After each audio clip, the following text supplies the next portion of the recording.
And we'll open the meeting. This is the Town of Richmond Planning Commission meeting for Wednesday, April 17th, 2024. Welcome, everyone. I lost my audio. Oh, we can hear you. How about now? We can hear you. I can hear you. Yeah. I can hear you now. I lost you folks. Okay, good to go. Okay, great. Doesn't look like we have any guests at the moment, so just welcome to the commissioners. Glad that you're all here. We will start in our usual way by looking at the agenda and seeing if anybody wants to make any adjustments to the agenda. Basically, we have 2 items, and I am hoping to spend about half the time on each one.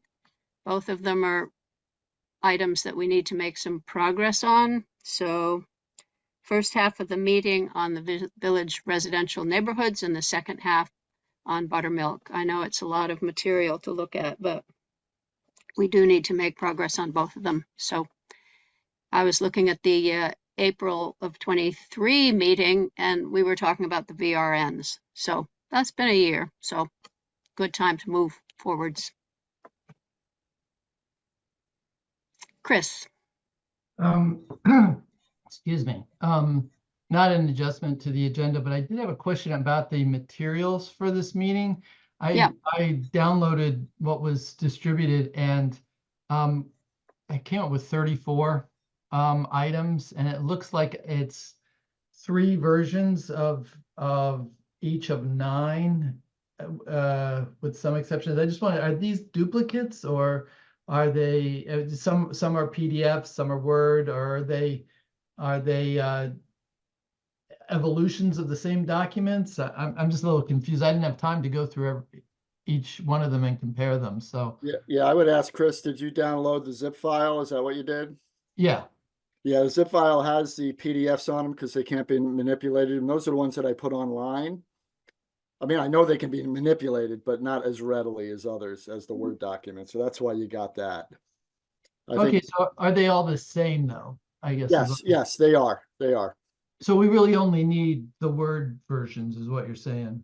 Right, but I mean, from now, yeah, I mean, if you wish to have the Word version so you can manipulate them, let me know. I think moving forward, what I'm going to do is I'm going to send you the link to the RPC homepage, the Planning Commission homepage, which will have all the documents on it, and that'll just be upload. I mean, the documents change sometimes as the week goes on.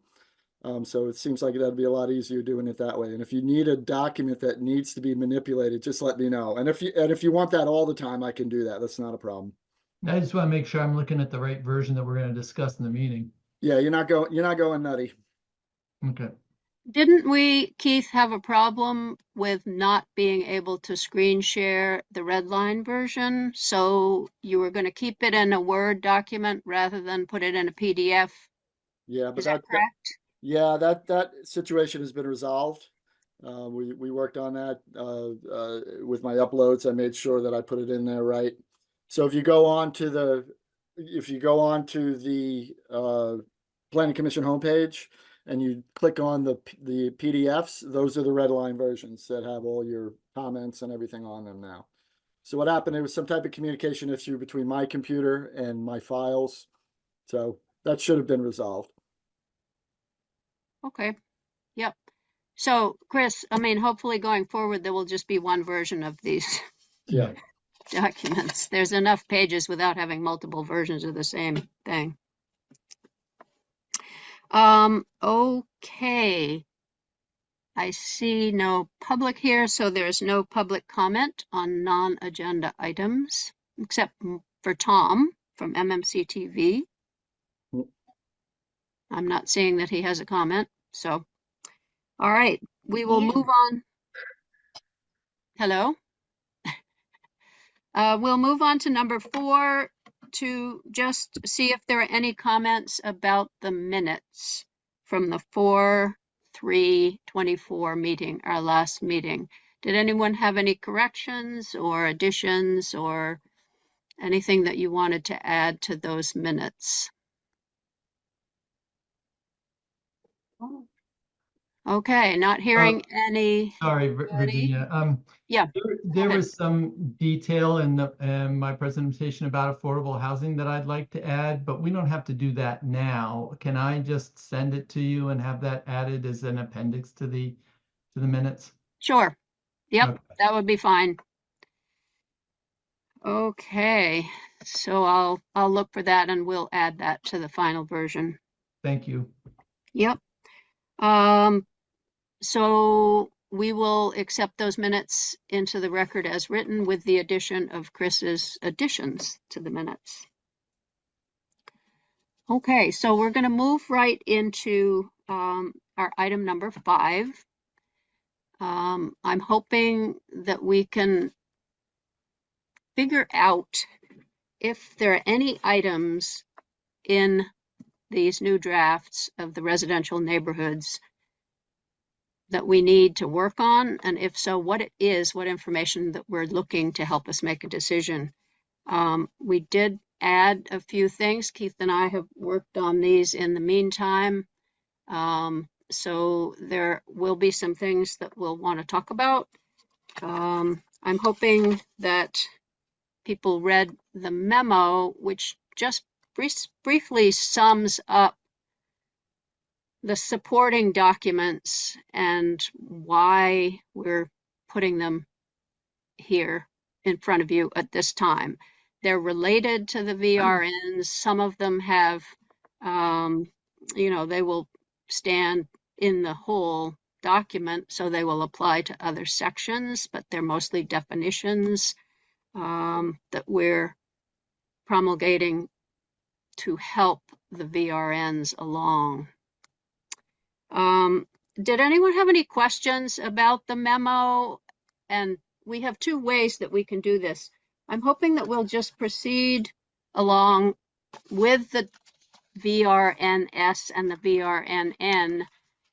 And then we can either talk about each one of these supporting documents as they come up in the text, or we can wait and talk about them all at the end. So I don't know if people have a comment about that, or we should just start in with the documents. Chris. Muted, but So if anybody else has a question, please go before me. I feel like I'm hogging the mic. I don't see any. We do have one guest. Hi, Gary. So we have a guest. But go ahead, Chris. Could you just talk a little bit more about the need for these sort of, I don't know, I think of them as sort of sub-districts in a way, and from a zoning perspective, what is the benefit of not making them, or maybe we are making them completely independent districts, and what are the sort of pluses and minuses, I guess, of doing that? I mean, I understand we want to respond to the desires of the residents who are there, and we have talked about some of these, so I don't want to get into a big long discussion here, but it seems like a fairly substantial step to make sort of new regulatory definitions for specific areas in addition to what we already had. And I just wanted to ask the question and go over that briefly again. So are you asking why we have 2 districts? Well, it's the North and the South district, and why we don't combine them? Or, I mean, right now we're running the 2 districts separately. They're very similar. We started out with them separately because we had different residential densities and lot sizes. That has, Act 47 has rendered moot. So they now have the same residential density and minimum lot sizes. So they're quite similar. And Keith and I have talked quite a bit about, well, why isn't this just one district, the village residential neighborhood? And both of these are in it. And we felt that they seemed different. They had different characteristics. the South District is coming out of the AR District. That's where we're taking it from. The North District, we're taking out of the HDR. So is that your question, why there are two, or? Well, that's helpful. And with regards to that, I guess I'd ask is they have different characteristics, but are the things that are in the zoning, do those address the different characteristics? I mean, are they substantially different, given, the leveling effect of Act 47, like you're saying? Well, there are just minor differences. For instance, in the features or purpose of the South, we talk about the round church. So that's not applicable to the North. I mean, it could be all in one district, and wherever the round church was, that piece of the document would apply to that. Do you think that it would be better as a single district? There's a few other district-specific standards that are different, but there aren't many differences. Yeah. I mean, I guess when all else being equal, if we can err on the side of simplicity, I guess I'd urge that. But I don't know, Ian.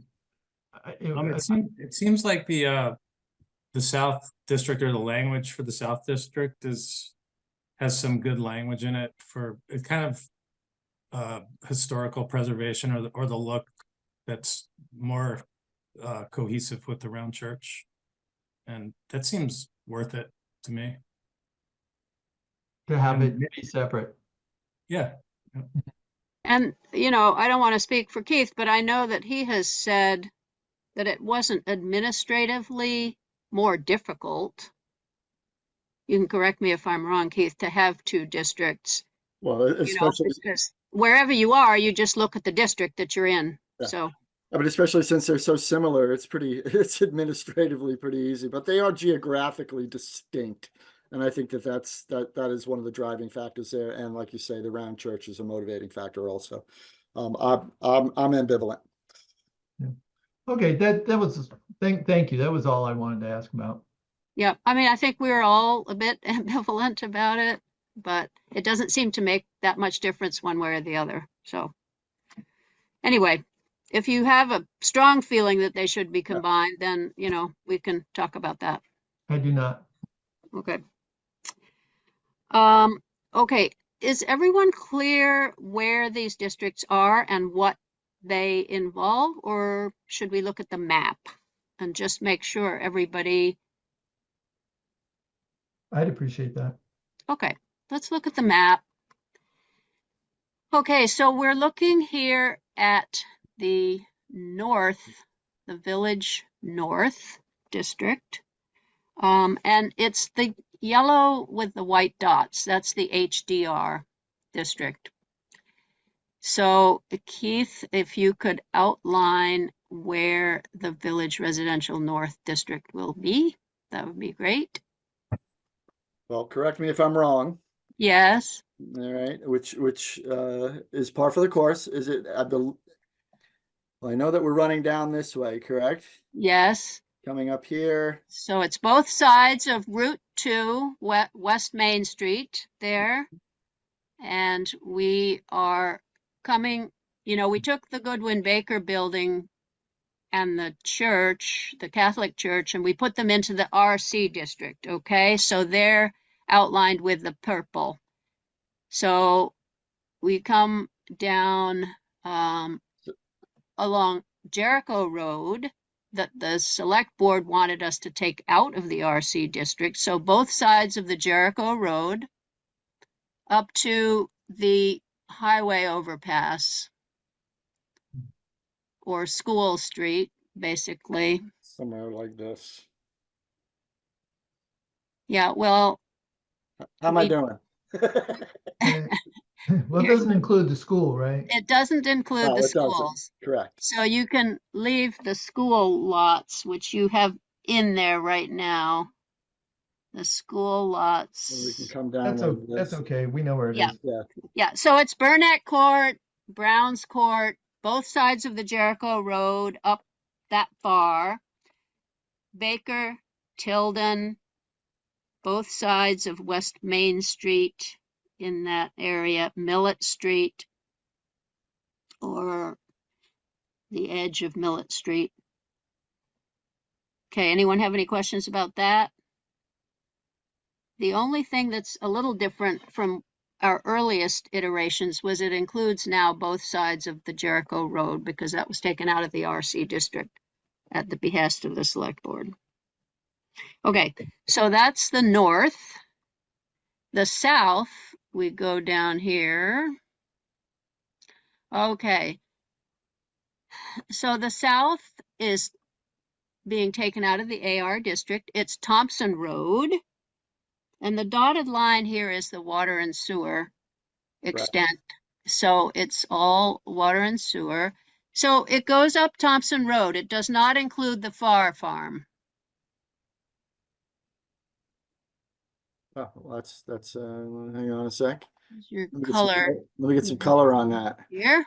We got a good color here. Yeah, let's go something dark. There you go. Okay, so Thompson Road, both sides. Is this Gary's property here or? Up here, go a little bit to the north of there. Keep going up Thompson Road. Go up Thompson Road, go around those properties. Yep, there you go. And then it goes, yes, down there. This is preserved land. The piece that's taken out is preserved land, so it is not included. It goes both sides of Thompson Road around the RC district. It includes that corner lot, used to be the Kilpeck lot, and it includes the corner lot on the other side of the Huntington Road. Yep, that one. And Katie Mather's property, which is right behind that one. Yep, there you go. And around and up to the properties on Old Brooklyn Court, which are in the floodplain up there. Yep. Sure. Yep. So up to the river, up to the river there. And then Gary's property on the other side of yep. This is all floodplain and preserved in there, but so it includes the properties on both sides of Cochrane Road at the beginning, near the intersection with Huntington Road. Yeah, the Round Church Park, the properties. Yes. All right, this is a good exercise for me when we get the real maps going for the next meeting. We're going to have to get CCRPC to make some maps for us. But basically, this includes all the lots, the buildable lots down south of the river that we're trying to encourage to be a part of the village center. These are walkable. They're served by water and sewer. So that's the village residential neighborhood south. But not Farr Farm. It is not the Farr Farm. Nope. That's still an AR. Okay. It's still a farm. I mean, what we do with that eventually, it's contiguous, obviously, to this neighborhood. But at the moment, it's a farm. We're leaving it in the AR district. And then that grayish kind of area is the RC district. And the pink is the Round Church Corners complex, so-called, where the Stone Corral is. That currently, that little pink area is in the commercial district. And one of our long-term plans is to combine it with Railroad Street, which is called the Village Commercial District. But we'll have to talk about that when we get to finishing the village. Those two areas that are commercial in nature, but they don't necessarily need to be different kinds of commercial. One is commercial, one is village commercial. Anyway. All right, so any questions about the extent of the south or the north district?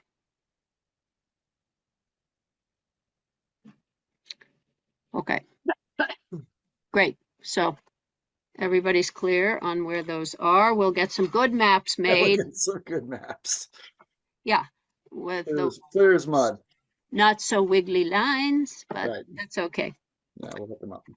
Yeah. Okay, so that's what we're talking about. The purpose and features, let's start with the north. Give me 1 second here. Okay.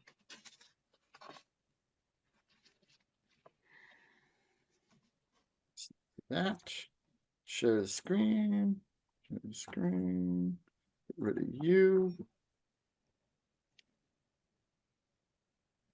He said that he sent them to you. We got, okay. Because well, all the other employees got theirs. So going with the south first, or you want to go with the No. north? Well, You can go with the north if you want. I was going with the north, Let's do but, that. No big deal. okay. There you go. All right, so the purpose and features, Mhm. we pretty much had all agreed on. Now, Keith and I we took some input from Tyler Mesha, the zoning administrator, who wanted it to be as clear as possible and least subjective. So we simplified them down a little bit. So where previously we had said things like it's a cohesive unit where the neighbors all know each other. I mean, this we took from the testimony that was presented by the neighbors. We put that in because that is what they said the character was. Tyler felt it was too difficult to understand what the cohesive units were, and there was no definition for it. So could we take that out and just say that you've got lots of houses and they can be close together? That's more objective. Joy. I am curious. So when I was looking at this document earlier, I thought all of the changes were redlined, but are you talking about changes that have been made to this that have not been redlined? Yeah, the features we didn't redline because they say the same thing as was said before, but they have slightly different words.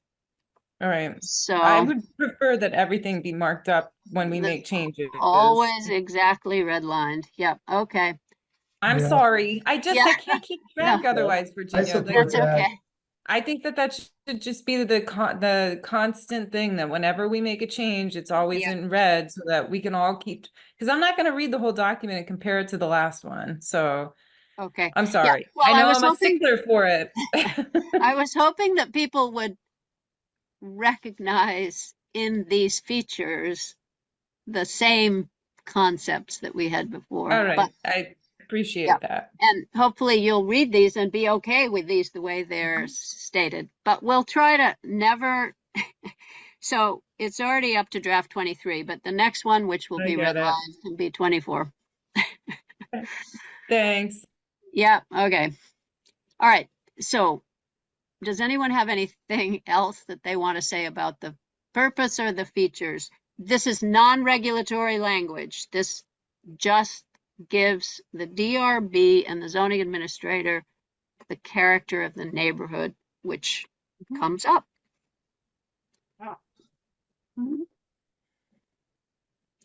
Okay, so not seeing any comments about that. The permitted uses are the same. I promise you, there's no changes there. We go down to the conditional uses. And the change here is that elder care facility has been added. And we can talk about this now if you want, but the testimony from residents has been that, and from commissioners at our last meeting or the last time we talked about this, is that it would be okay in neighborhoods like this to have a hospice or a nursing home, but not necessarily like a drug rehab facility. So the point here was to separate out those kinds of things that are generally acceptable. And by the way, from a planning point of view, it's really desirable to have old people in hospice and nursing homes in the neighborhoods where there are people not like stuck out in the middle of the woods or something. So we created a definition for elder care facility, which is hospice, nursing homes, and assisted living. And the criteria is that the majority of the beds have to be for people over the age of 60. This doesn't mean they can't take the occasional young person who needs hospice, but the majority of the beds, and it's another one of those things that the zoning administrator is not going to be going down every week and counting the number of beds and seeing if a majority, 50 plus, is over 60. It's going to be there in case there's a complaint about this facility and people say, well, the majority aren't over 60. So that's why the new definition of elder care facility was introduced. It's a type of supported housing, which we have already in our definitions, but it's one that has this specific group picked out. And by the way, while I was looking for language here, it does turn out, if you read on the elder care facility page, the state statutes, for a group home, which we know is permitted, as you see in 3.11.2, a group home is permitted.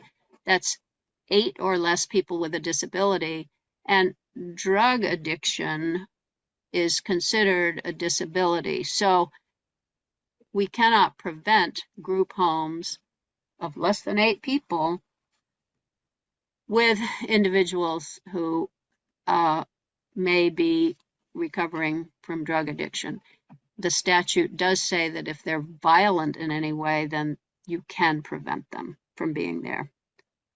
But this definition allows us not to have groups over 8 people who are in a facility that is solely devoted to that, where we felt that we didn't have enough services, enough support services in the town to really provide proper oversight.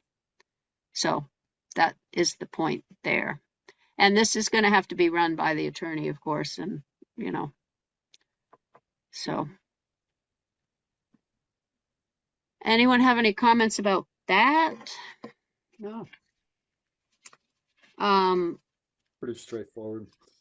It's pretty. I guess I'm just curious about putting hospice in with other kinds of elder care, just, you know, from a services perspective, also from the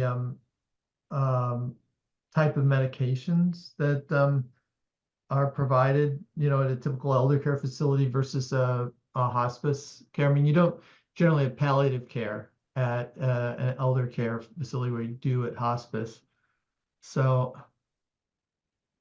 I'm just wondering whether is this definition for elder care facilities, does that come from somewhere else, or is that something that we have constructed for Richmond specifically?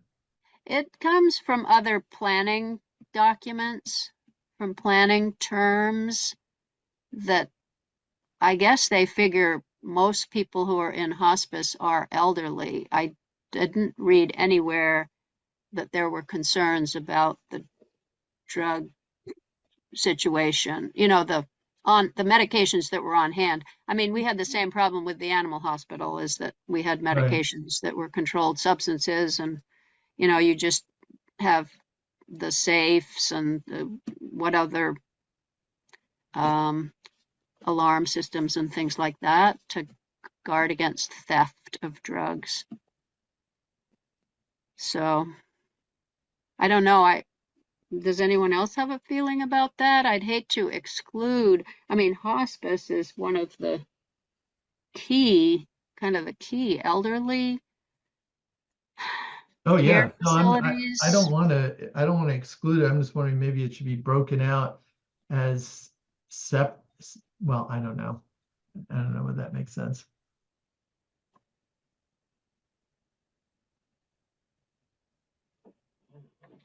All right.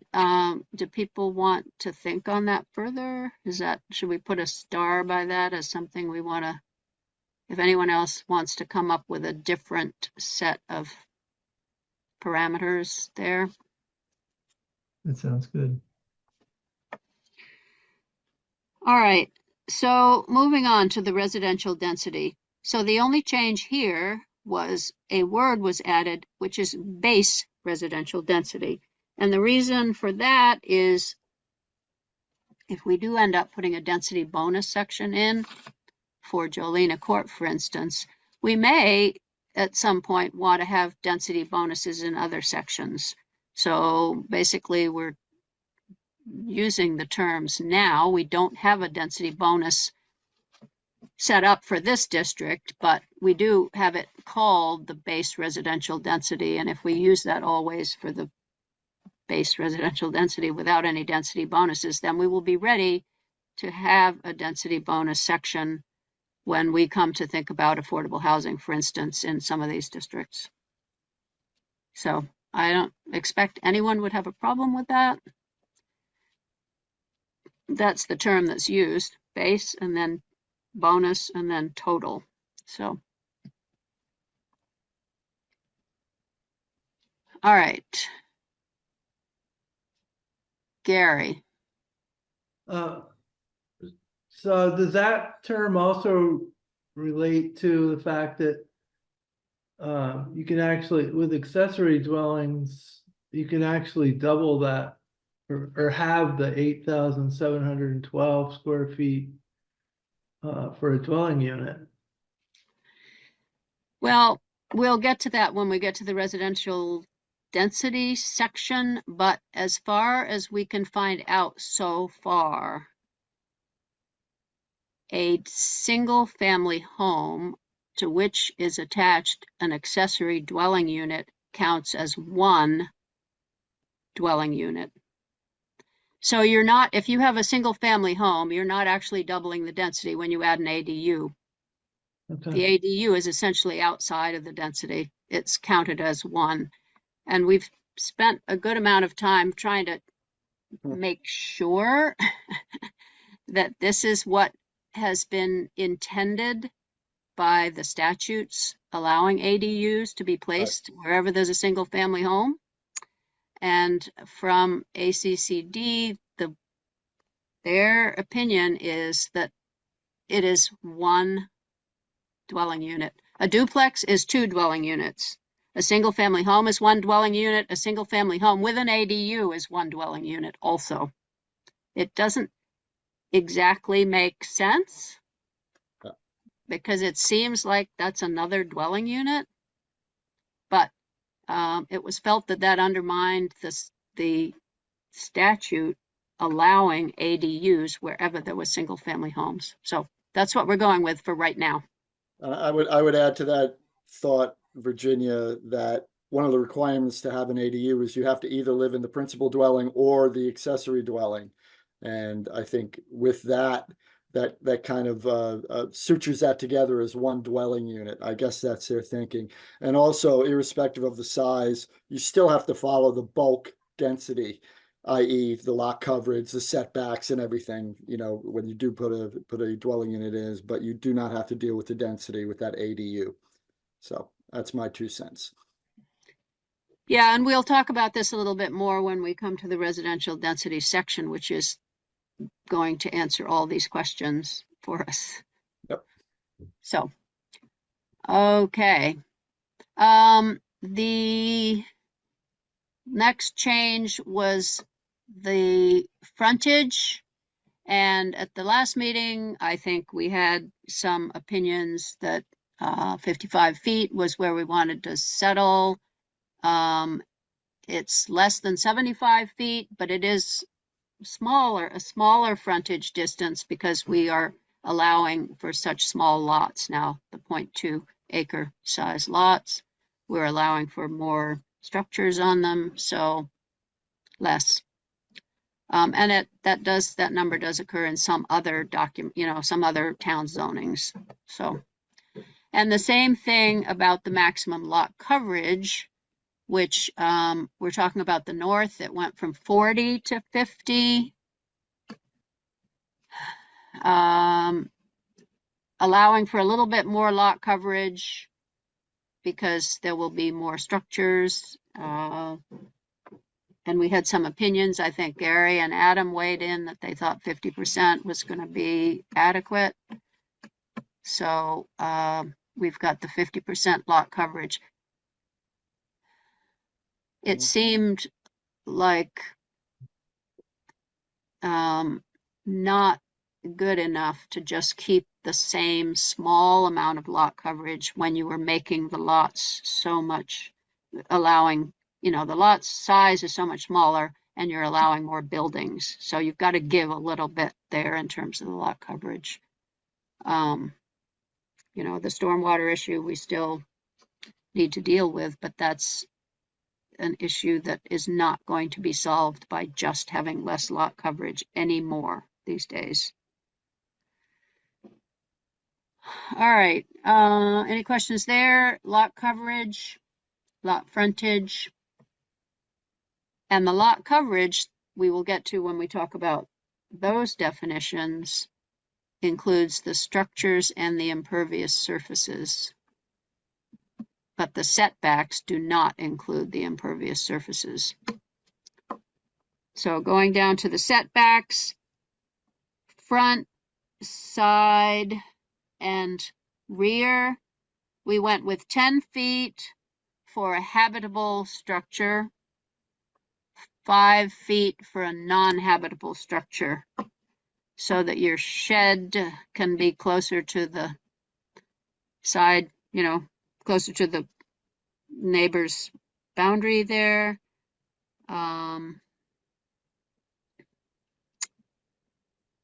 And the only one that has slightly different with the accessory structure or the accessory dwelling is in the front yard, where that has to be 10 feet back of the front of the principal structure. All the others are relative to the lot line.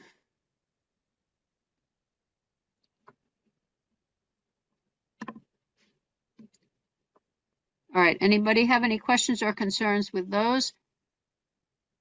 And what I'm thinking is, if nobody has any questions or concerns, the next version will have those in black,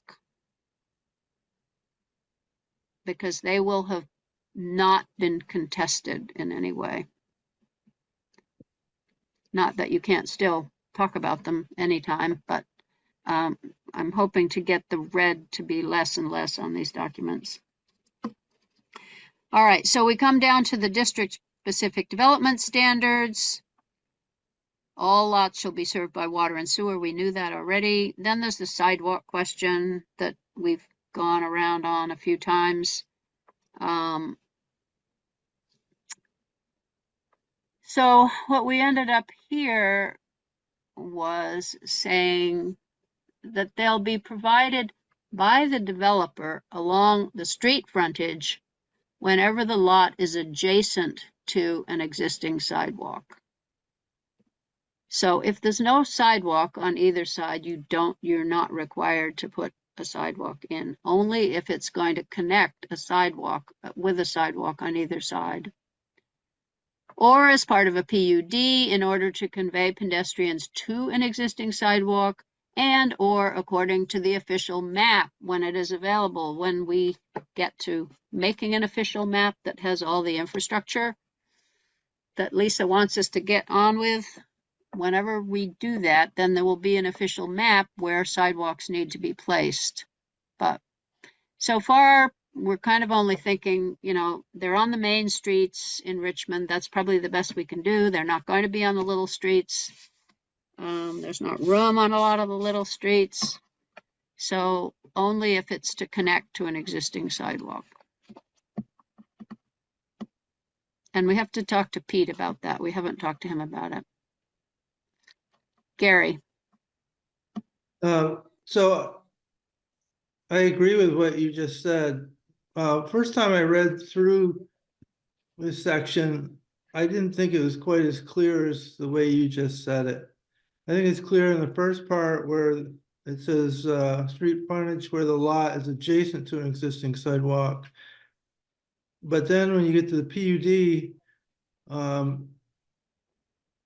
I wish it was a little bit clearer that you don't intend to make the PUD have to do it unless there is an existing sidewalk. Because I kind of read it the first time, like, well, in order to convey pedestrians to an existing sidewalk in the future, maybe, you know, to have the sidewalk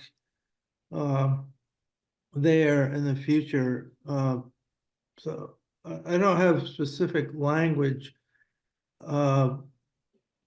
You want to make it clearer somehow. Yeah, so, you know, instead of maybe in order to convey pedestrians, maybe something like, or as part of the PUD, if there is an existing sidewalk that it would connect to or something.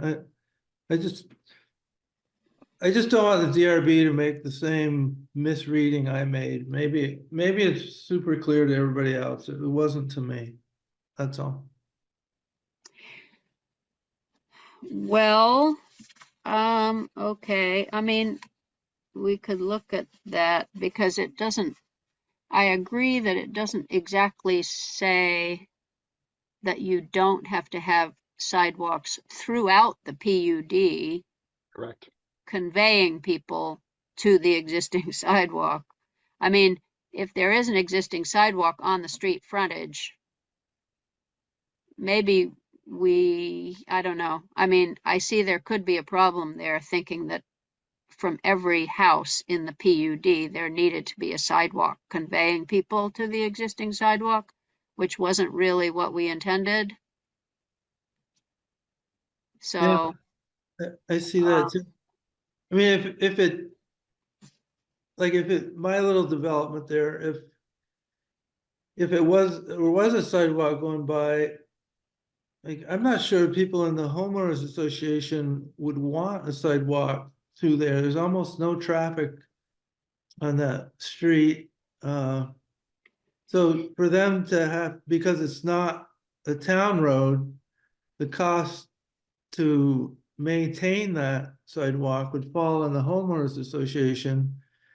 And I think, at least I think the people living in my development are happy using the street as a sidewalk. And because I don't know of any company that is set up to plow sidewalks other than the municipal plow.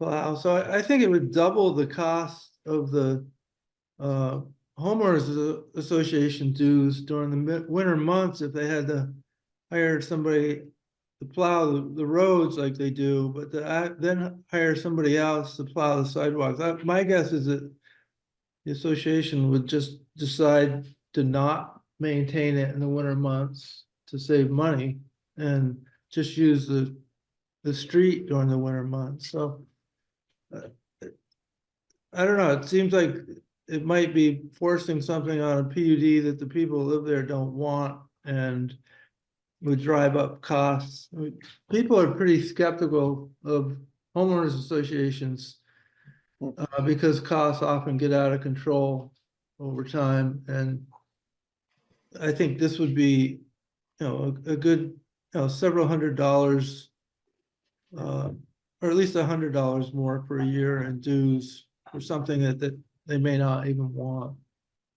Yeah, if I could chime in, I don't disagree with you at all, Gary, on that whatsoever. Virginia, I don't know if this is even necessary at this point. yeah, I think you could just take it out altogether because Yeah. I think the PUD as a lot just needs to have the one frontage piece that connects to existing sidewalks. I think you could just eliminate that whole second part of that first sentence. Because there are people in the neighborhoods who don't want sidewalks either. They don't think there's room for sidewalks. They'd rather just walk on the road. But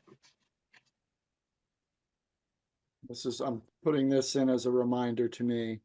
yeah, I mean, what do you think, Keith, about how it reads if you just take that out, the or part of that sentence? All the way to here? All the way to, yeah, right. So they're provided along street frontage wherever it's adjacent to an existing sidewalk. Right. And according to an official map, if we have one Yeah, the thought that's creeping into my mind, sidewalk shall be provided by the developer along the street frontage whenever the lot is adjacent to an existing sidewalk. Typically, the sidewalks are in the town's right of way, and they're maintained by the town. Yeah, And to ask a developer whose property is not part of the town right of way to put in sidewalks may be a stretch. well, that's what other communities do. Like Yeah, in Williston, you have to put in a sidewalk. If you put in a development, you have to put it in, and it becomes then part of the town's sidewalk system. It's Right. not the developers, but the developer has to put it in. right. Yeah, no, I get that. And it's typically on their property though. And then they would give you a right of way or some type of easement. Actually, an easement is what it would be. We might want to mull on this just a little bit more. Okay. Yep. Yeah, it's been a difficult issue Yeah, I'm every looking, iteration of it, yeah, but I'm looking at it from an administrative point of view, and that would be a pretty heavy lift for a developer, I think. But yeah, I mean, let's mull over this if we could. okay. Anybody else have any more thoughts? Gary, or you have your same hand or a different hand? Yeah, Well, I think what Keith is saying, I think, is if the road and right of way and sidewalk area is gonna become part of the town system, then it might make sense to require. But to require it on a road system that is gonna remain private, makes less sense to me. Okay, well, we'll work on it and try to make it better such that the general concept is where we have sidewalks, let's try to make them, extend them a bit or make them continuous. So, and we only have sidewalks sort of in the main center of town, which is sort of traditional. All right, that one gets a star for sure. We'll work on that. Site design standards. Parking shall be located to the side or the rear of a building unless in front of a garage door. so no parking on your front lawn. Right, we did add, without properly redlining it, that unless in front of a garage door, we added that in because it seems like if there is a house that has either a garage that is set back as an accessory structure is required to be, or is part of the building, then you could park in front of the garage door if you wanted to. So there's that. Waste containers or dumpsters shall be located behind or at the side of the principal or accessory structures such that they are not visible from the road. Waste containers can be placed by the roadside for the scheduled collection time. Anybody have any question about that? We were aiming for not having waste containers and dumpsters in the front yards, which are going to be pretty small anyway. So that seemed like, we're trying to make it a friendly, welcoming with a nice street front that people enjoy walking down and so forth. Any comments about that? Anyone want to do something different there?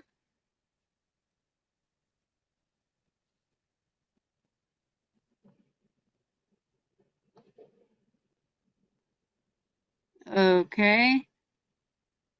Number IV, residential parking. 1 parking space per dwelling is required. That's based on Act 47, residential neighborhood served by water and sewer. And the supporting document talks about how we need to make a correction to the parking table that allows us to make this distinction between districts that are served by water and sewer and ones that are not, and that we can have different parking requirements. So in this district, that's the requirement. But you can put more in. It's not the maximum that you can put. It's just the required minimum, the requirement for parking that the town can impose is 1. Any comments about that?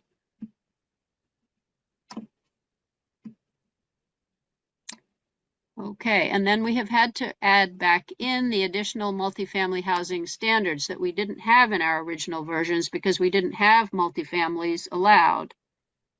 Based on the testimony of the people who came to the meeting, they didn't want them, but Act 47 requires we allow 3 and 4 unit buildings in a neighborhood served by water and sewer.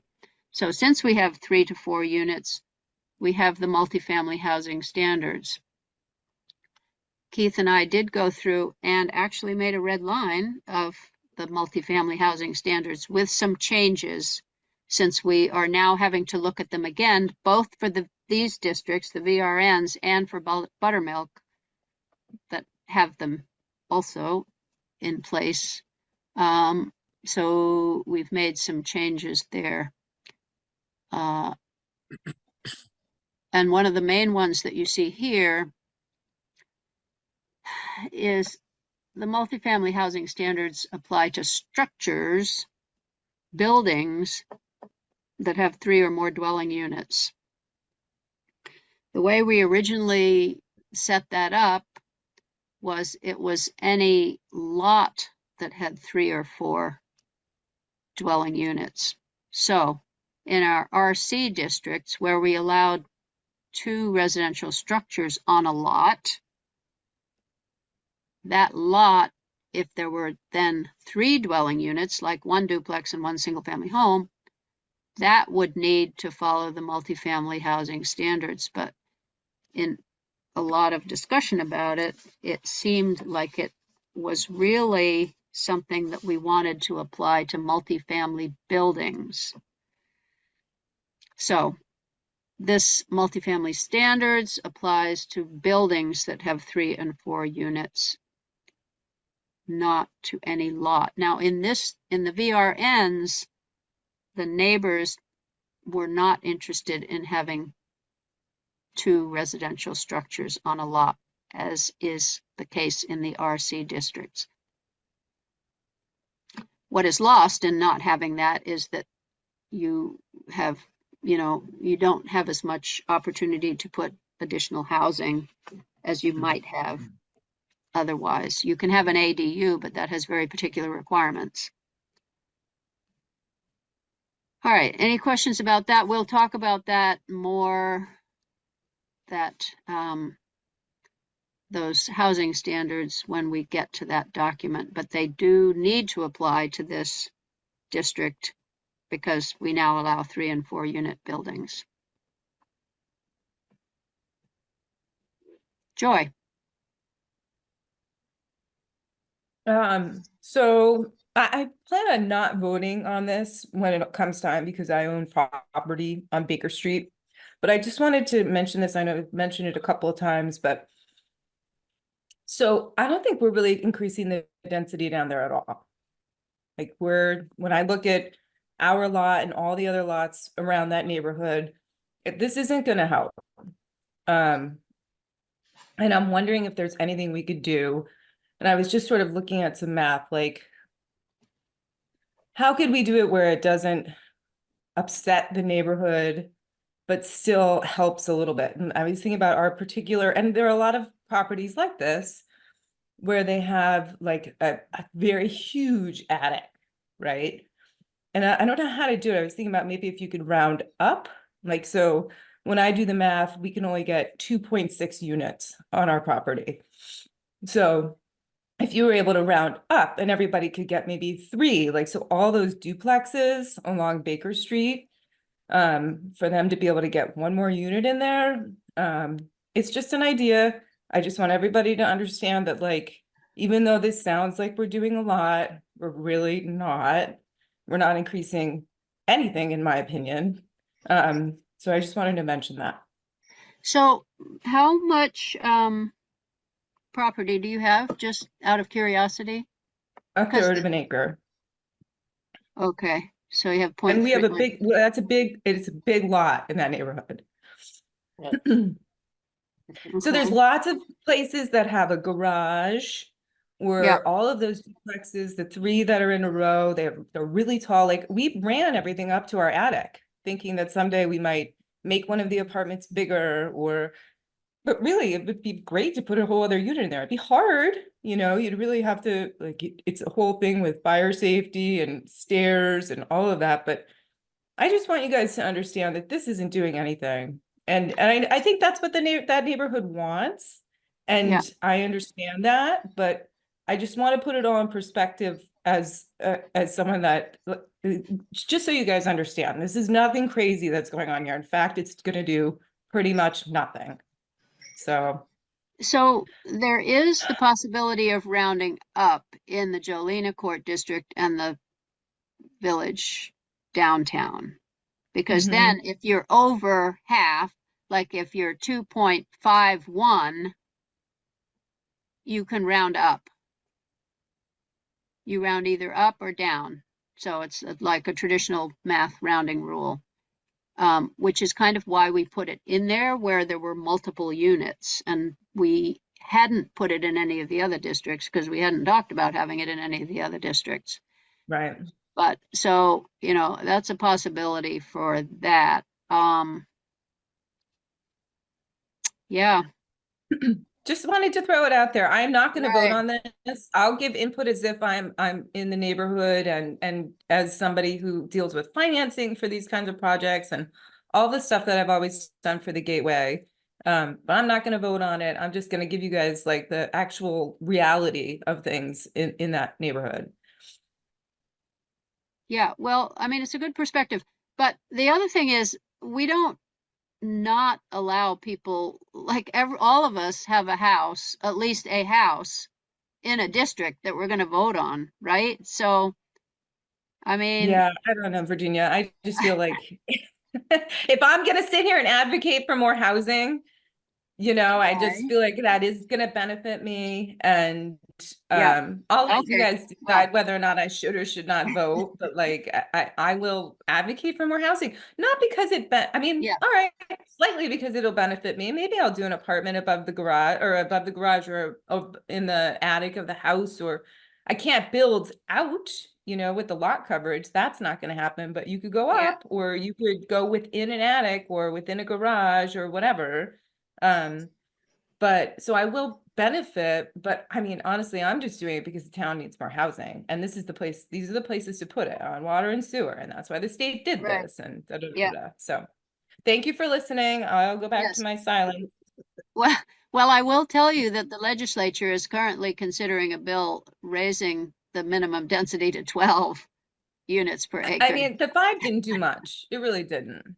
Right, So, 5, I think they think 5 didn't do much. I think they were on your Yeah. page, but the League of Cities and Towns is screaming. But anyway, okay. it's Thank you. certainly a point to debate. All right, anybody else have anything they want to say about this? What are the things that people want to know more about before we can vote to approve this? We want to know more about the sidewalk for sure. What else do people want to know more about? What would help you to decide that you could or couldn't vote for it?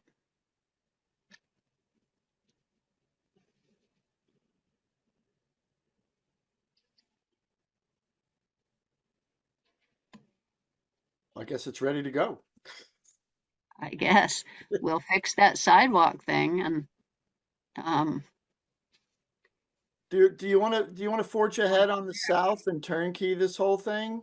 sure, let's go ahead on the south and then let's talk about the supporting documents, which are mostly definitions that have to be introduced in order for these to work the way they're written. Don't ask me why I just did that. Okay, so south. Give me a sec. We gotta move this stupid thing that keeps dropping down. Get out of there. And we're going to south. This will look awfully familiar. Yes. Okay, so we're moving on to the south. The south, which is a slightly more expansive neighborhood because it's coming out of AR, not out of HDR. We do have in the features section a comment number 4 about the round church, and Keith and I talked about whether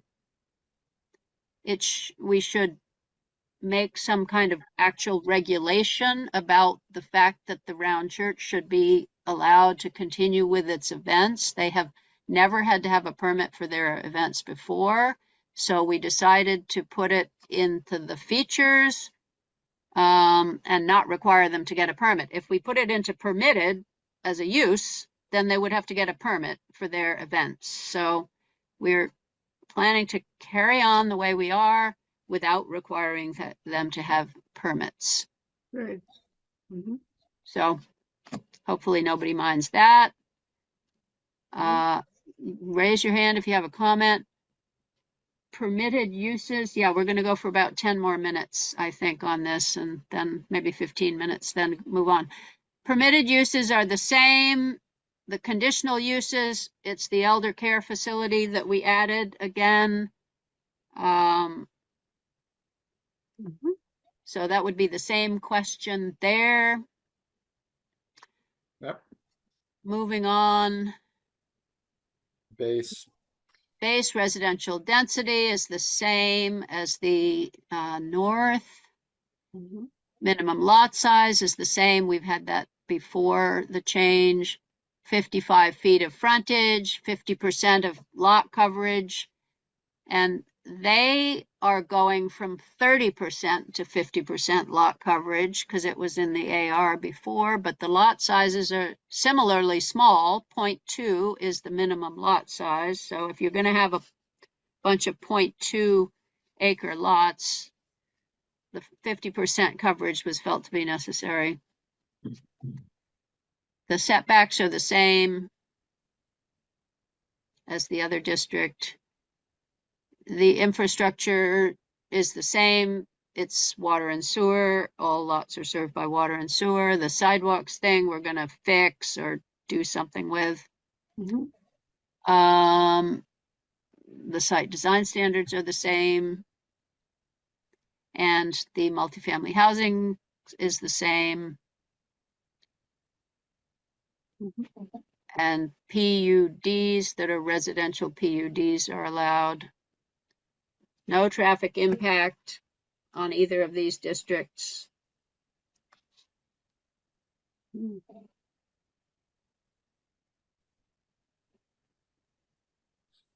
So they are quite similar.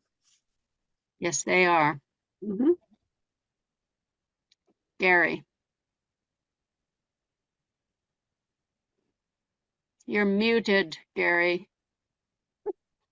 All right, here I am.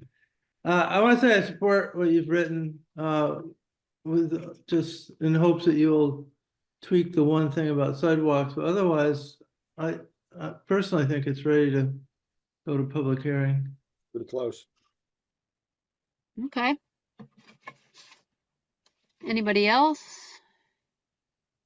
And I should have probably asked this earlier, but can you please refresh my memory on where the FARs were on this and not being included in this district? The FARs wish to continue farming for as long as possible and pass it on to their children as a farm. They particularly don't like residential because they feel that it is not a good neighbor for farming because people are always complaining. The residents who live near a farm are always complaining about something. That's their feeling about it. You know, we assume that at some point they may feel otherwise if it's not working for them. Right. The options are to include it in this district or in the RC district that it also borders. So, and that allows commercial uses as well. So, as well as residential uses.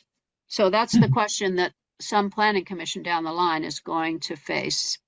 And if people are interested in promoting that, for instance, for affordable housing, it would need a sustained conversation with the FARs. And we haven't had that. We have Right. only had brief conversations with them. It would need, you know, I think a good amount of outreach and discussion. You know, it would be possible to put the FAR property in some kind of one or the other of those districts when it is no longer used for farming, for instance, or something. I don't know. But it requires a sustained conversation. That's Right. Yeah, actually, this is coming back to me now. I think that there's nothing that we're doing, and I think we reassured the FARs about this, that would force them to do anything but farm on it. We're talking about the choices of subsequent owners of Yeah. that right, property. right. And how we can write that into future zoning, I don't know. I mean, the only thing they're interested in right now is anything that we can do to help them to continue to farm. And there's not a whole lot we can do.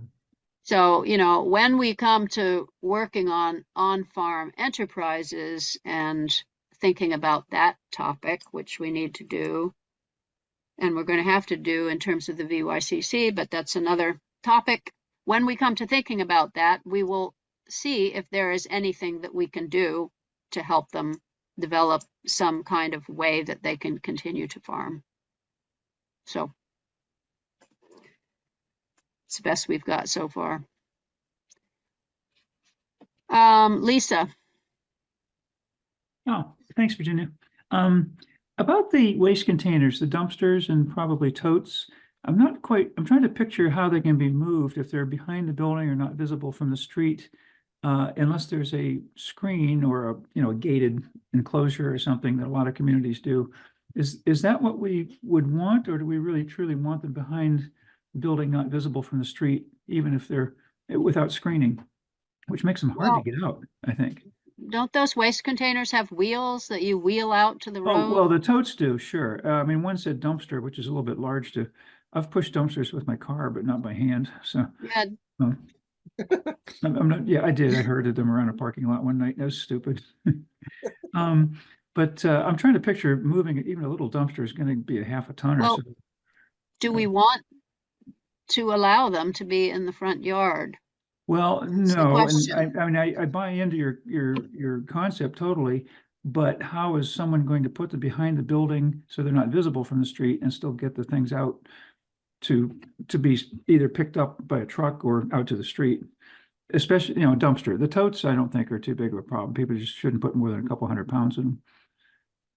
Well, But- dumpsters, people don't move generally, do they, Keith? I mean, don't you have to have a truck that can get to the dumpster if you're going to have a dumpster? And most people don't really have dumpsters in their yards, but Yeah, well, I can see somebody using one for renovation, or they're putting an addition on the house or a new roof, for example.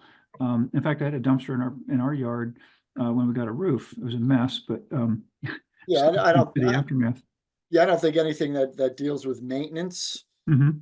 would really apply, and those are like one-offs for the most Mhm. part. We're not True. overly concerned with that, and I would say that the way it's written, it's there's a preclusion on the front yard. It needs to be the side or the rear, and I would guarantee you that 99% of people will be putting their dumpsters or their totes in on the side.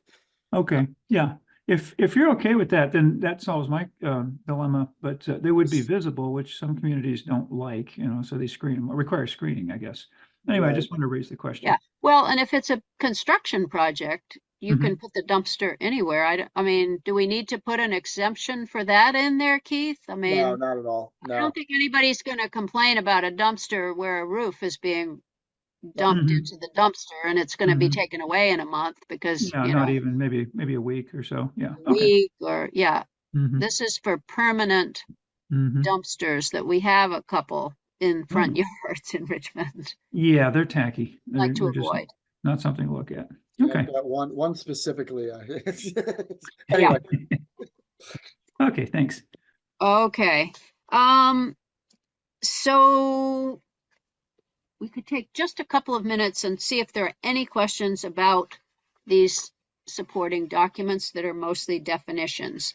There's the elder care one that clarifies what the other kinds of supported housing types are by state statute. It also clarifies that the emergency shelter question that was mentioned in Act 47, we are not allowing in these neighborhoods. This is the emergency shelter for temporary shelter for the homeless in general or for populations of the homeless. This is not the way we traditionally think of an emergency shelter, which is like for people in, you know, power outages or floods or something. This is a different use of this term. And since we can regulate it according to location, we are regulating it not in these two neighborhoods. We'll have to think of somewhere to put it, but. So anyway, you can think about if you have any questions about that document. The second document is to clarify the issue of whether driveways and parking areas are structures, which in some places in our zoning, it mentions that they are structures. So we have added a term on-ground improvements, which clearly separates driveways and parking areas as impervious surfaces. They are not structures. They are called on-ground improvements. And this is so we can talk about them properly instead of having our zoning staff call them structures, because that is not a common way that we think of that word. So maybe if people could just look at these definitions, and the black is what we have currently in our zoning. So this is a true red line, Joy. We got that one right. And then we're adding this on-ground improvement to make it easier to talk about driveways, sidewalks, patios, parking areas. They are not structures. They are on-ground improvements. So we now have three terms. We have a structure, which is things that are above the ground, except for swimming pools. We have on-ground improvements, which are things that are on the ground. And then there are underground improvements, which are things like the septic tanks and, you know, fully underground tanks that are not regulated by structure or on ground. I don't know if anyone has any question about that right now, but if you want, you could take some time to look at that and make sure that that works for you. The parking and loading, we have to make a slight change because here we have said in this district, these two districts, 1 parking space required per residential unit. That is not what we have in the parking table. Right. So Keith and I felt that the simplest way of dealing with that was adding a phrase to the parking table saying that in districts served by water and sewer, the residential parking requirement for any dwelling structure shall be 1 parking unit per dwelling space. That one, oh, right there. I see it. Okay. Mm-hmm. So that we would add into the parking section so that when you read this in here in the VRNs that only 1 space was required, and then you went to the parking table and it said 1.5 spaces, you would then have to read this paragraph that said if it's water and sewer, 1 is required. So there's that. If you want to do it some other way, there are some other ways to do it, but this seemed like the simple one. And then I guess we better put off the other two so we can start talking about buttermilk. Residential density section is explaining all about residential density. Since this is pretty new for us in our zoning, it just says what counts as a, you know, what counts as residential density? How many units are residential density? Who gets an ADU? How many does a group home count as? Those kinds of things. So this is mostly an explanatory piece that will apply throughout the zoning, but we will need to have it here since we mentioned residential density. And then the multifamily housing standards, just read those over, and we've made some changes there. The goal is still to make the multifamily buildings good neighbors, but not to be too burdensome, and to ensure some quality of life for the residents. So, but it seems like we pretty much have agreement on the documents themselves, on the neighborhoods, so we'll make the next draft of that. And, you know, hopefully at our next meeting, we can approve the supporting documents, and then we can put this out for public hearing. Everybody okay with that? Okay.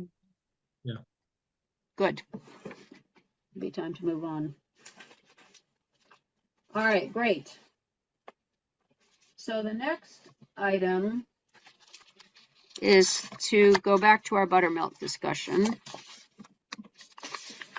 and to look at that district.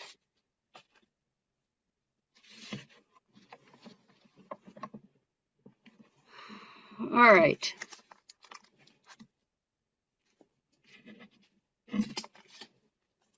So are there any comments about the purpose or the uses?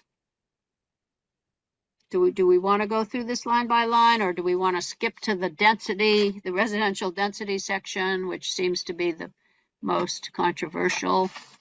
I don't know if anybody had any comments about the purpose that we altered to be going more towards residential.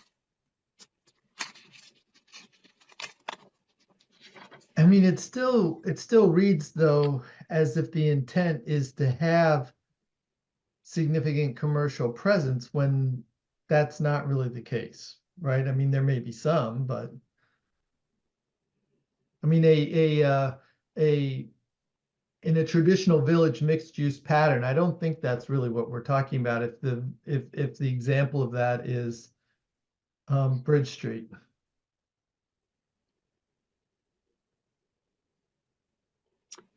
So you want to leave out in a traditional village mixed use pattern? It does allow some commercial, and we're continuing to require that in building 1, the building that has frontage on Bridge Street, that building has first floor commercial. Correct. So, but if you want, and that is the traditional village mixed use pattern with the commercial on the first floor, but it only applies to building 1 because that's the only building with frontage on Bridge Street. That's kind of my point, yeah. So would you take that out? You want to take that out in a traditional village mixed use pattern? I think it would be more accurate. Okay. We could do that. Allison? Oh, thank you. I'm just looking at the fact that the words smart growth are in italics. And I'm wondering, is that referring to a specific smart growth criteria that some of which we've talked about, or just a general intelligent way of approaching things? I just want to know. It's referring to the way that it has been defined and used for the last at least 25 years, 30 years. Smart growth is a thing, you know, so that's why it's in italics. Okay. There are all kinds of documents out there that talk Well, about I know. smart growth. I know, you and remember them. I'm aware of that. I just wanted to emphasize that by putting it in italics, that it referred to certain documents and not just a general intelligent approach. It refers to that strategy that was called smart growth. Yeah. It is a planning term, of which PUD Yeah. is a part of that. Yeah. Right. Okay. All right. Anybody else?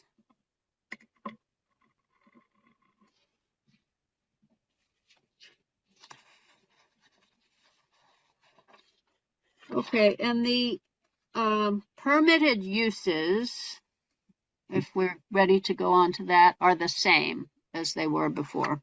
Mm-hmm. Yeah. These are supposed to be the ones that are compatible with the residences. And a point of clarification on this, site plan approval is required for most of these regardless. It's not like they can come into our office and get a permit to do this right away. I mean, you still have to go through a certain review unless it's exempted under the site plan approval doc or site plan approval section. Mm-hmm.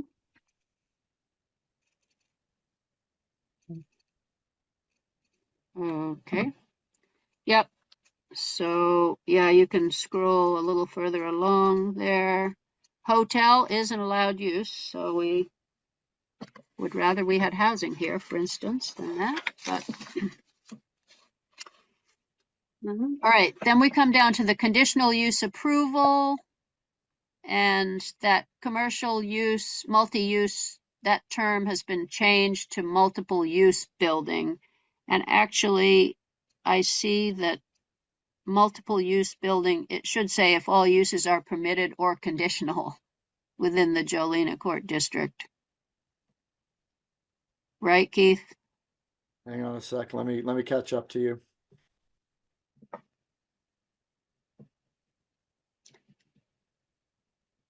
Multiple use buildings, if all uses are permitted, yes. Are permitted or conditional Conditional, yes.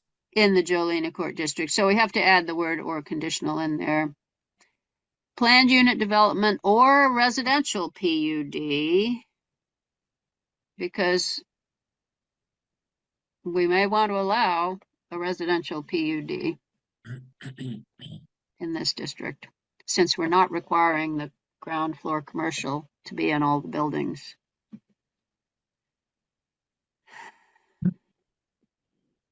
So that's, that is those two that talk about planned unit developments.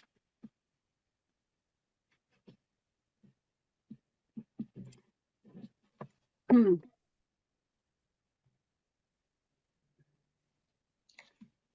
And that's a nod to the revisions that are coming up on the 6th. Okay. yes, May 6th, our IC districts are coming up at the select board's public hearing. Just a reminder for that. Mm-hmm. All right, so is there anything else that we want to, these are all the same uses basically that were in there before. Mm-hmm. And, I mean, when I was reading over this, I thought, well, are these things going to be compatible now with all this residential development that's there?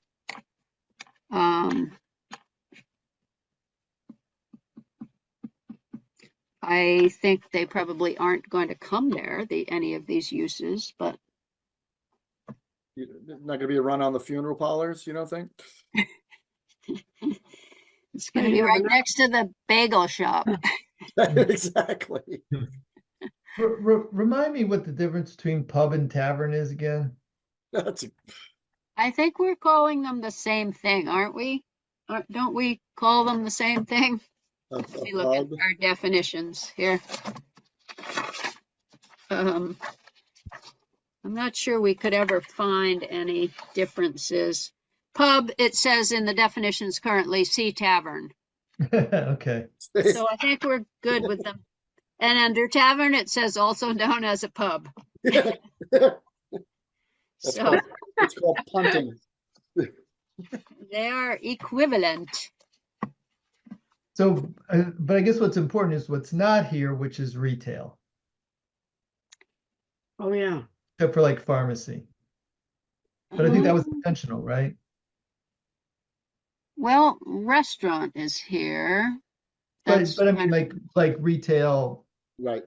clothing or whatever. Yeah. Is that Yeah, by and design? Is that by actually, design, Chris? I don't think so. I mean, isn't that class 4 designs? Wouldn't you call that a retail I operation? thought it was intentional because of traffic concerns. I can't really remember why that's not in there. That would be a concern though, Chris, for sure. There would definitely be more person trips per visitor than other types, than these Retail, types. large scale, retail, village scale. So do we know what class 4 designs permit is for? What use? They sell things, but they also make them. So maybe it's an art and craft studio? It looks like a retail place. Mhm. It's a workshop, but they have all these bags, different kinds of cycling bags primarily.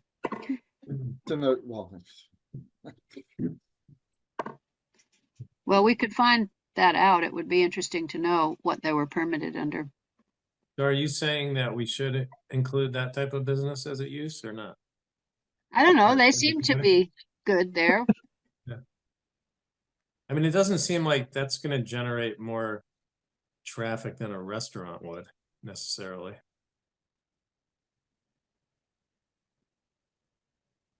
Yeah, I guess I kind of think I'd be okay with having retail. Would you want it at village scale or large scale? Well, village scale, probably. Yeah. Although we have light manufacturing, I mean, food processing. Oh, boy. The light manufacturing's fine, I feel. But I think you folks are gonna have to land on that retail aspect. But I mean, did you discuss this during the promulgation of these rules, I would imagine, and Probably. I Yeah. don't seem to remember. Chris, so what do you think about retail, Chris? Do you think it should be in there or not? Oh, I mean, I don't have anything against retail per se, but my recollection of the discussion was around traffic and concerns about compatibility of a business that has a large number of visitors over the course of the day, given the, limited egress and into the area back there and its location in the middle of the village. So I don't know whether the traffic study tells us anything about that or not. But my recollection is that we discussed it as a concern at the time. Well, Well- it is permitted. It's a permitted use, not a conditional use. So Mm, it is in there and it's not conditional. It's I mean, permitted. right, I would right. think if anything, you want to change that to the village scale. That's true because we now have these new definitions for retail. Yeah, I think that seems like a no-brainer. And that's what happened with the business that you were talking before. They didn't have an approval in building one for that use, and they actually had to go back and get a PUD revision for that. And that was recent. That was during my tenure here as director, the last year, in other words. So class 4 designs had to get a PUD permit. Yeah, they A had to. revision to their permit to allow a retail, which is a permitted use. Yeah, I believe. I think that happened in October or September or something that last year. It was a quick. It's an allowed use. It Yeah. was not approved for building one, and now it is. Okay, right. So in their master development plan, they had a set of uses that were approved actually for building one. So it's in there. Okay, well, that sort of makes a moot point out of it because it's already there and we're probably not going to take it away. Right, so changing this permitted use to village scale retail, Yeah, it's probably in order, if everybody agrees on it. it sounds good.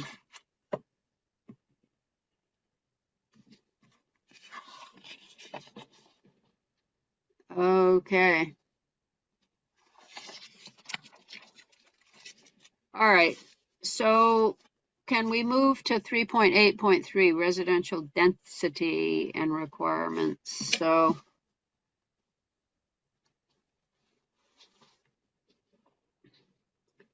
under residential density, what we've talked about so far is currently it's 15 units per developable acre. If we stick with that terminology, the developable acreage.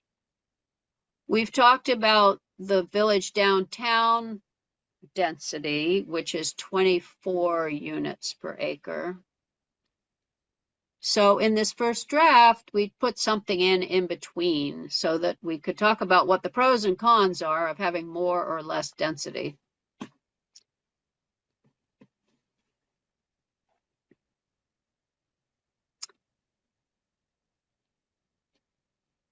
And we're so far sticking with the developable land terminology and also the rounding rule terminology that's in there, because it doesn't seem like any reason to change it. We can change the examples if you want, as Mark mentioned last time, but the concept would be the same. Mm-hmm. So what's going to help us decide about the density?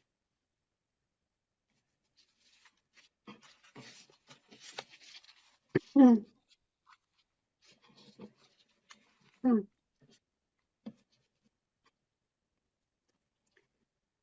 The 18 units per acre would give them 9 additional units.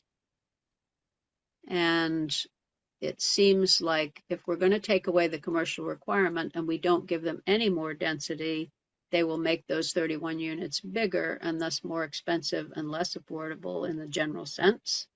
So if we want to give them 9, that could slide into that ground floor. If we raise the density to the same as the village downtown at 24 units per acre, then that is going to give them 27 more units.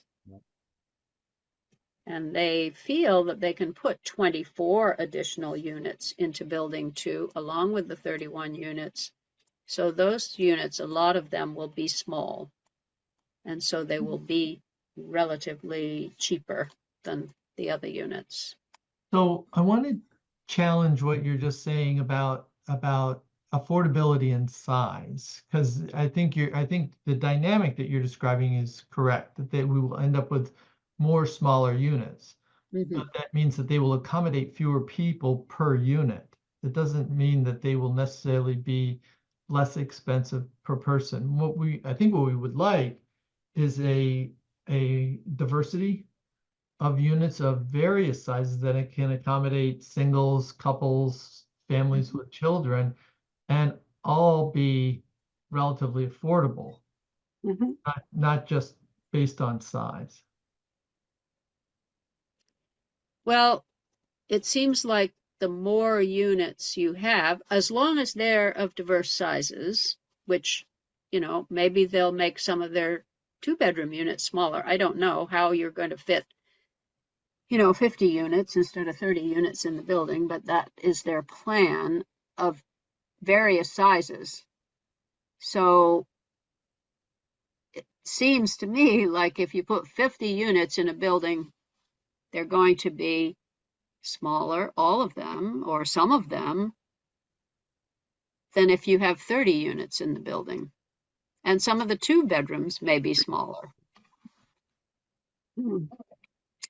So, Joy. I'm curious if in the comment BC4, if we're talking about also removing the commercial requirement on the building that already exists, or are we going to say that street front property would have the requirement for commercial? That was the plan. Which? The plan is to require that any building that fronts on Bridge Street would have Okay.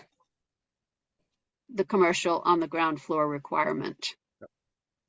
Because when they go to define their master development plan, which they're operating under, that new master development plan will apply to the whole of the lot, the whole property. Mm-hmm, So if we did not specify that building 1, because it's on Bridge Street, retained its commercial, that also would be allowed to go residential on the ground floor.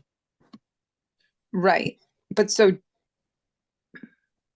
Do we want that? I don't know. I mean, I know, so that's the thing. And then I'm wondering, is it like the whole first floor, or just the unit that faces Bridge Street would have to be commercial? I'm thinking about all of this as we go through it. So I think we could write that any way we want. Okay.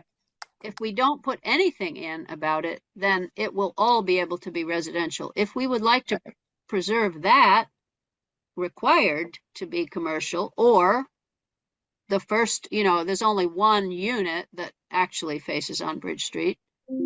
If we wanted to put that in any business that faced on Bridge Street, we could do it that way. If we wanted to try to have more residences in building 1.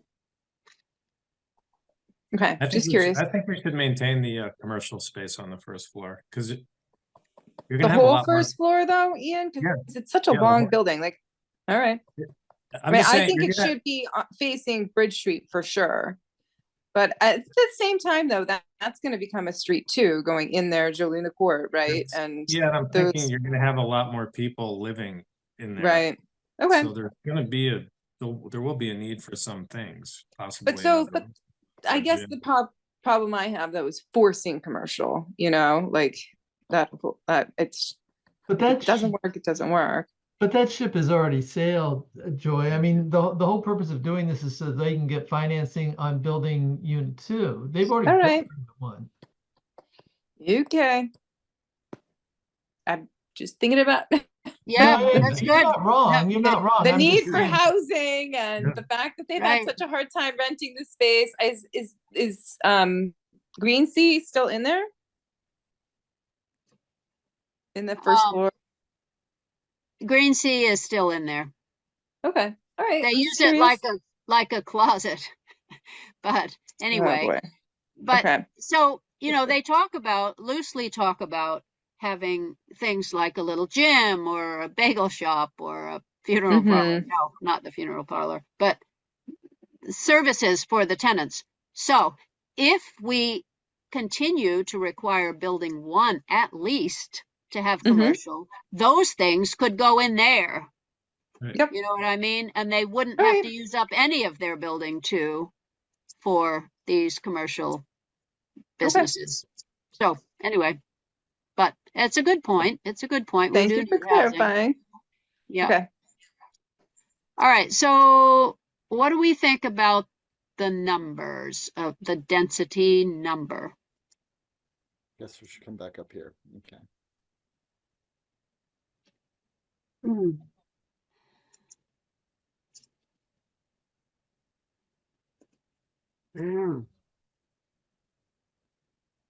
The way to get the most housing units is to make that number bigger. But The 24 would be the max. well, it wouldn't have to be the max. I mean, when Revy was here as the planner, he and Buttermilk talked about like 125 units, 111 units, 125 units. But the 24 is a number that already exists in our zoning. It's in the village downtown.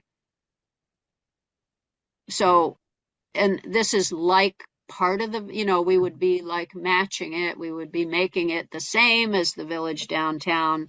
That's where that number 24 comes from. There's some logic to it. It's not just a number sort of picked out of the hat. What kind of resistance? I mean, Chris has mentioned some points about getting this past the select board or how they're going to perceive it. Is there some magic number in anybody's head that seems palatable to the general public or the select board? Well, mean, it's all over the place. And the select board, as far as I'm concerned, this is a new select board. Yeah. There are 3 members on this board who have not been involved in this project before, who have come onto the select board in the day and age of needing residential development. And for all we know, they may be gung-ho for more units than we're allowing. And, as Chris has suggested, we need to have some conversations with the select board or the select board members before we make a final proposal on something. We need to maybe sound them out as to, is it just, more residential units? Would that be good? Or, I think this is an unknown question, and it may be that we need to get on their agenda at some point that's not the 6th of May to discuss with them how they're thinking about this. I think that'd be a really good idea. And I think that, everything that everyone has said is pretty accurate so far. One observation I'll make, though, is that I think what will come up is how does changing the density, what kind of impact does that have on the type and scale of buildings that will actually end up being built? And what I would anticipate is there'd be a resistance from the select board if the result was buildings that are significantly of a significantly different scale than other ones that are in the village. Now we have a range of buildings in the village, so there's some diversity there already. But if we end up with a density value that allows a multi-family, highly dense apartment building back there, I would guess there'd be some questions about that, but that's just my gut instinct. We do have a line under dimensional limitations for structures, number H, footprints of principal structures shall not exceed 10,000 square feet, which is like what the town center building or the grocery store is. Mm-hmm. So there is that limitation, or we could put any other limitation that we wanted. This one, I think, is like 8,000 square feet, building 2. So, we could certainly, that is, if we didn't restrict it below 8,000 square feet, which is already planned for building 2, then I think that would be okay. And our original discussion was that it shouldn't look bigger than the town center building. Right. So. And what is it, 79, is it 79 units or 79 parking spots? Well, I guess it's more or less the same now. It triggers another traffic study, right?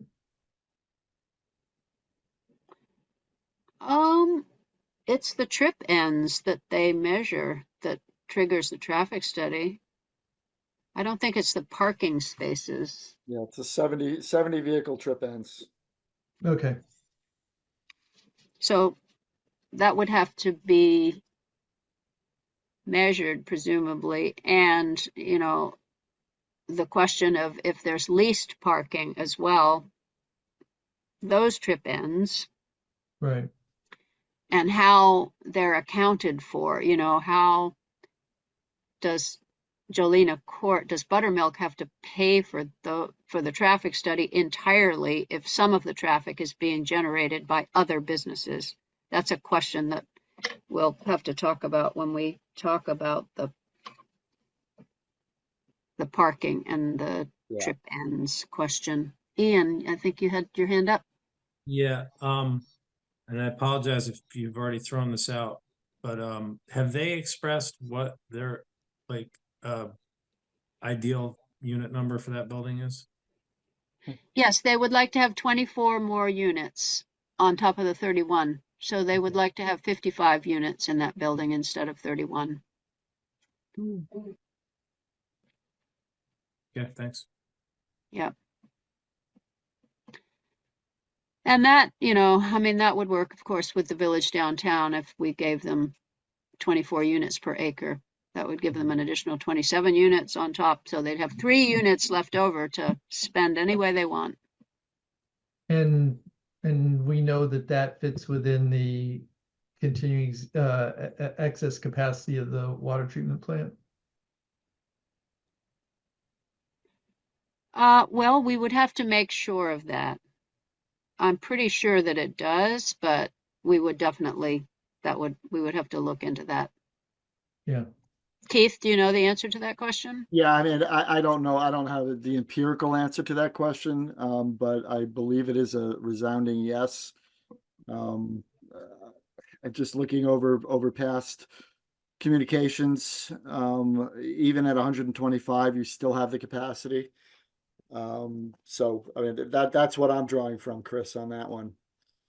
But I can appear. That makes sense to me, but I agree with Virginia. We probably want to get the empirical answer to that.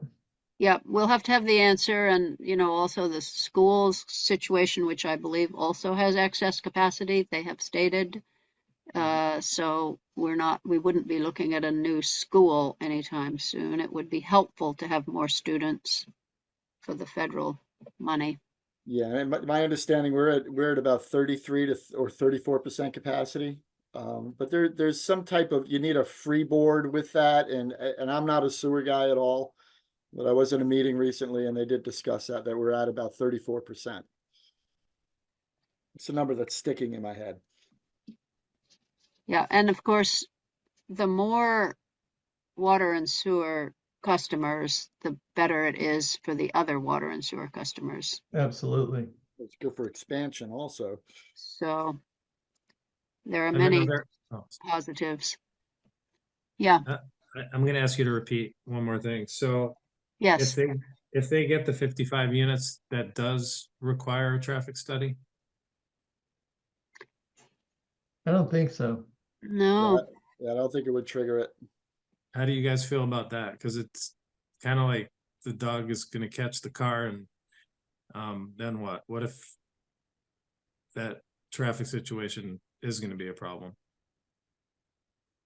That's a Mark question. He's not here. And it partly depends on what the commercial uses they plan for. They're talking about some commercial uses as well, which have traffic requirements also. So they're going to look at the numbers first and determine if a traffic study, they're going to look at the number of people that are going to be coming and going and determine if a new traffic study is needed. Yeah, and Buttermilk is going to determine that? Some engineer somewhere is going to determine that. I don't know how that works. Keith, would we have an engineer look at that? Those numbers? We could. In fact, I'm leaning more towards yes, that my office would cover that. So it's, there's no ambiguity there whatsoever. But that's a discussion that we're going to need to have. I mean, there's a larger discussion on that, and that's that whole four-way there with Railroad Street and Bridge on top of all this. So there's a lot of things that are milling about right now. And I could probably incorporate that into a study that, we're planning on getting some grant money for that intersection there. That germ, that seed is starting to sprout right now. That's something that Bart and I are in discussion on. And regional planning can be involved in Well, that. would be about, it's UPWP is what it is. So it is part of that cycle. But we're at preliminary talks with that right now. But I really would like to have something that's not ambiguous, something that comes from the town, just to dispel any potential, conflicts of interest or perceived conflicts of interest with having the developer do it. That's a discussion I'll need to have with Josh and need to have with the select board. And I would think that it would be helpful to move forward with that discussion when, if we have something to offer, like this is what we want. Correct. We want to give them 55 units. We want them to be this much leased parking. Correct. We want to have these businesses. This is the plan. Yes. Tell us about the traffic. I mean, it's not going to be good for us to go and say, do we need a traffic study if we have more units? We need actual numbers and stuff that will help them be able to do it properly. Yeah. And I know Josie probably won't appreciate this, but it's not relegated to just Jolina Court. It's relegated to Dan's property also. My focus is really turning towards that intersection there at Jolina Court and Railroad and Bridge. We've got to start thinking about that at some point. And adding these units, I don't think is an issue. as far as the level of service that the road can handle. But to Mark's point, you're going to need to have that parking. And you know, there's just so many things going on right now. And I'm sorry, I'm a little bit a little bit tired right now, but I did want to inform the board that we are going down that path of really focusing on this area as far as traffic goes. Yeah, so I think if we could come up with a recommendation that we have in order for the reasons, thus and such reasons, like we want more housing units, we want to maximize this property in terms of housing, and we would like to add this many units. Let's study that and make sure that it's not going to be a problem in terms of the traffic, or what mitigation needs to happen in terms of the traffic. Well, I'd be comfortable with that 24 number as long as those studies are going to be getting done. Okay. Anyone else have any feelings about this?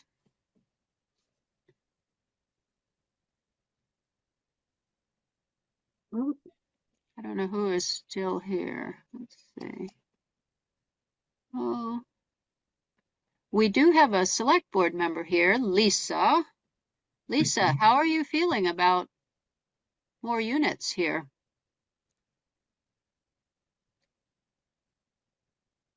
Stop the share. Hi, Lisa.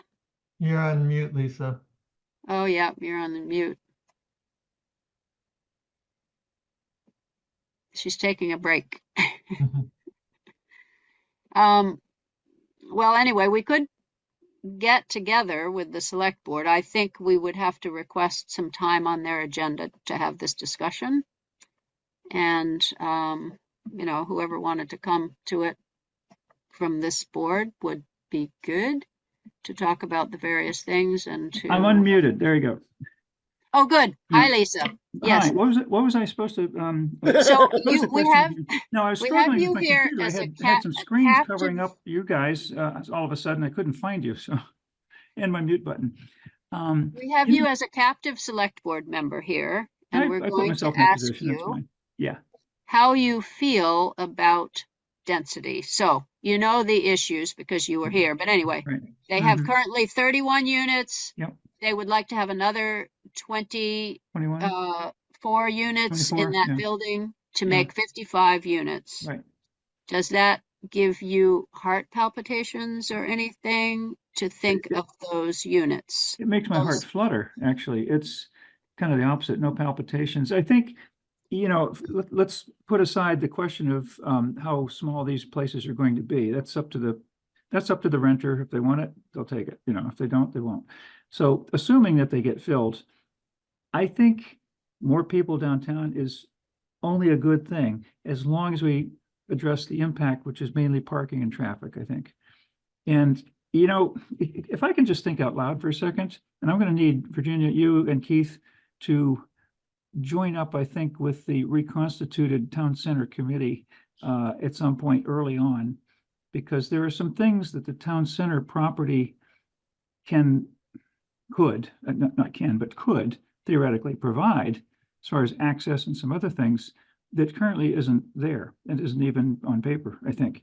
I think it's time for us to think a little beyond Jolina Court as we develop the town center plan again and see what kind of synergy can be made for, you know, traffic particularly. I don't know if anything is possible. I'm just saying this without knowing, you know, whether or not it's possible. I know people have talked about it, but nothing has actually happened. So I think I'm in favor of more residential in the downtown area. Every one of the businesses, I think, would stand up and cheer for that. And it's good for us. It's good for our tax base. It's good for anything that you could name, except traffic and parking. And as long as we solve those, I think it's a win.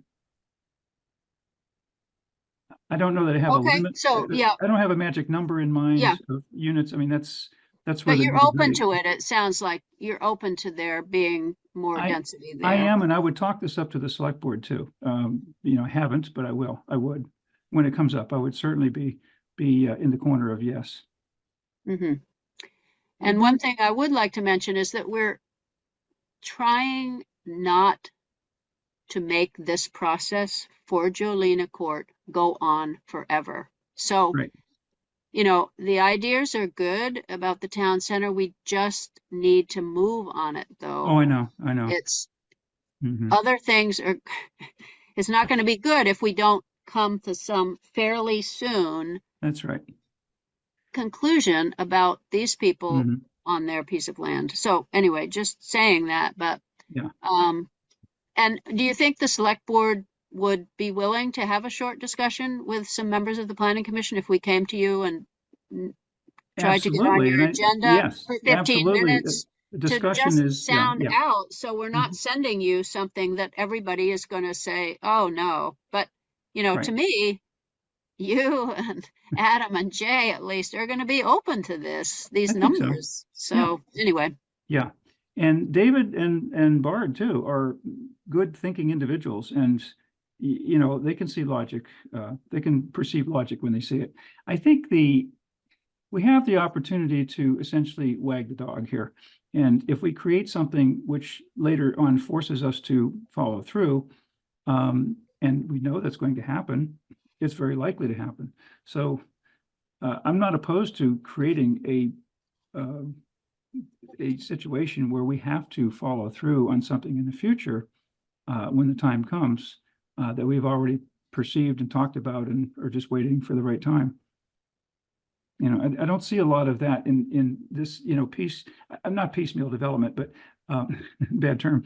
The, you know, development here, development there, residential here, residential there, and affecting the downtown, I think is very difficult to put into an overall context. But now with this, I think the critical mass is reached to give us the ability to think of that overall concept and put some flesh on the bones and, you know, for it to work. okay, so I see that we're almost out of time. But everybody would like me to set up a time on the agenda for us to go to talk to the select board? Is that what people want, or do we Yes. want to come to some further resolution? Well, what we want before that? You're probably talking June. Mhm. I know they have a horrible kind of agenda. So I guess we'll go on working from our end on it and get on their agenda for whenever we can get on for a Yeah. short period of time. But, you know, we have some other things that we can talk about in here. You know, I am on Ian's page in that we should give them the downtown amount so that we just get that more housing. But anyway, so continue to look at the documents. That would be great. Look at the density bonus section if you want to think about that. We'll put those documents back up, and we'll do both of these things again at our next meeting. We'll see if we can't finish the VRNs. Keith and I will work on the sidewalk question. And Real close. yeah. And if anybody has any comments about the supporting documents with the definitions and so forth, you know, let Keith know, just write him a little note that, what about this? What about that? If you can. But I'm hoping that those at least are going to work for people and that we can submit them to the attorney to get some comments back to make sure that they will work from a legal point of view. You know, we've got 2 more meetings before the May 20th select board meeting happens. I think that's, We have May Mhm. 1st and we have May 15th. yeah. And then Yeah. the select board meets on the 6th and the 20th. Yeah, Good. and on the 6th, That's we have fine. to go, Keith and I have to go in for the IC amendments, their public hearing. So there's that. And then they have a meeting on the 20th.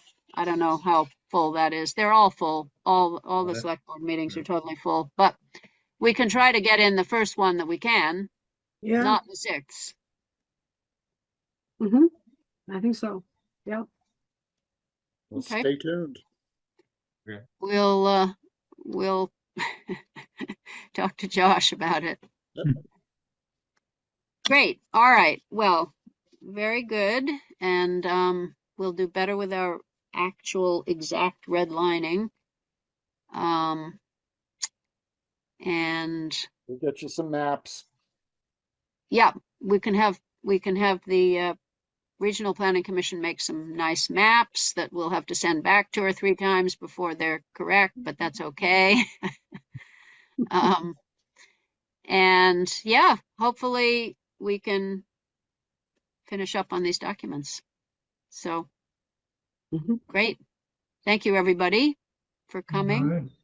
And Should I we make will- a motion to adjourn? Oh, yes, that would be great. Second. Seconded by Chris. Very good. Is there anybody who objects to adjourning? Hearing none, the meeting is adjourned, and we will see you next time, which night. will Have a be good night. May 1st. Yes, Thank you. you all as well. Yep, have a good evening.